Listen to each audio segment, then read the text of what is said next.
Hey everyone, welcome back to Corporate Decoder, where we dig into the documents that companies hope you'll never read. Today we're diving into a report from a company that sounds like it's building the trucks of the future, but are they really? Prepare for some surprises in this report. In short, Worksport Ltd just announced that they raised a little over $100,000 in an offering.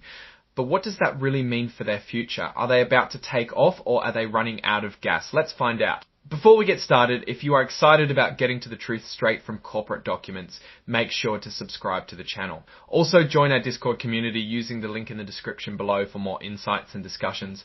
So, what's the first big news? Worksport said that around mid-June they finished the first part of their Regulation A offering. Think of this as like a mini IPO. They were trying to sell up to 3.1 million units, and each unit is made of preferred stock and a warrant, which is basically an option to buy common stock later.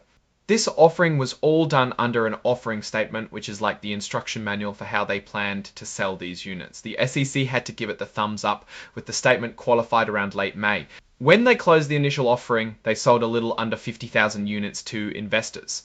These investors found them through Digital Offering LLC, who was acting as their placement agent, like a broker finding buyers.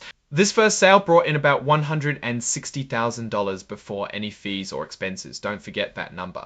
After paying the placement agent and covering other expenses, which amounted to just over $11,000, the amount Worksport actually received was closer to $149,000. The whole deal with the placement agent was based on a selling agency agreement. This is the contract that spells out how the agent gets paid and what they're supposed to do. Now let's talk about these fancy preferred stock that were offered in the sale. The preferred stock's terms break down like this if first it has an annual dividend rate of 8%. Think of these dividends as getting 8% interest every year based on the liquidation preference of $3.25 per share. These payments will be made every 3 months. If the company liquidates, meaning it sells all its assets because it's going out of business, each share gets paid back at the rate of $3.25 plus any dividends that haven't been paid yet. Third, the stock can be converted into regular common stock at any time with a limit of 9.99% ownership by any single person. That limit is there to prevent a single person taking over the entire company by converting too much stock. And finally, on the second anniversary of the offering, the stock will be automatically converted into common stock. They also have some limited vote in taking over the entire company by converting too much stock. And finally, on the second anniversary of the offering, the stock will be automatically converted into common stock. They also have some limited voting rights, like the right to approve the creation of additional, more powerful. Alright, let's move on and talk about how these units made their way into the hands of investors. Although these units, including the preferred stock and warrants, weren't registered through the usual process under the Securities Act, they were approved under something called Regulation A. Essentially what happened here is a change in the rights of those holding the company's securities because of those preferred stock agreements. To issue the preferred stock, the company had to file a certificate of designation with the Nevada Secretary of State. This officially created the new series of stock with 3,100,000 shares authorized.